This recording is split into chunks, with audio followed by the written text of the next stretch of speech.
Hi everybody, in this video I am designing the PCB for the light indicator in the hydro cube and hydro pod. In the hydro cube right now I have a port that you can see through the hydro cube into the water, and I made it so that you can see water levels and like how maybe murky the water is or what it looks like.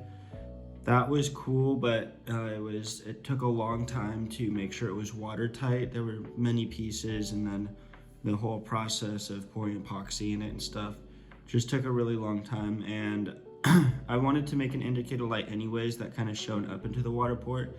And I figured if I just made a PCB and then put some type of see-through screen that kind of diffused the light and made it all blurry, it would look really nice and clean.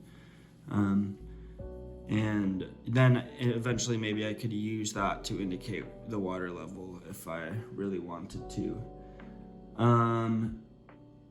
I want an indicator light because I think it's a really good idea to have some type of visual indicator, just indicating what the status of the garden is. Like very simple, like red, something's wrong, you gotta check it out, or blue, everything's okay.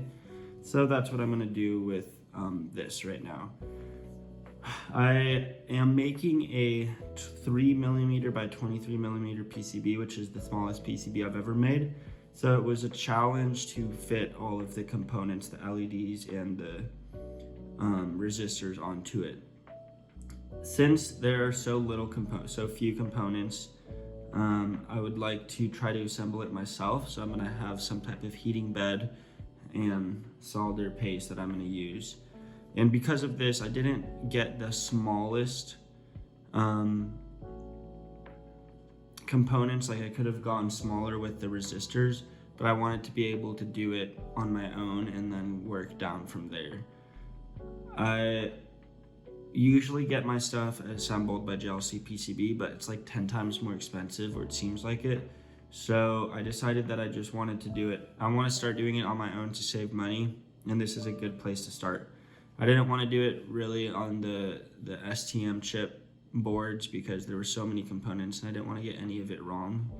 And the first thing I want to do with that is just make sure that it's working, and then once I have a working model that I can use, then I'll start trying to do it on my own to save money.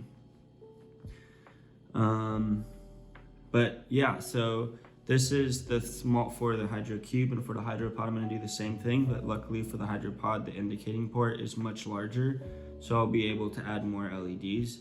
Unfortunately there are only 3 on this one, but I think it'll be okay since I'm pretty sure they're bright. On the larger one I'm going to put as many as I can, and once I minimize the component side I'll make sure to try to add some more.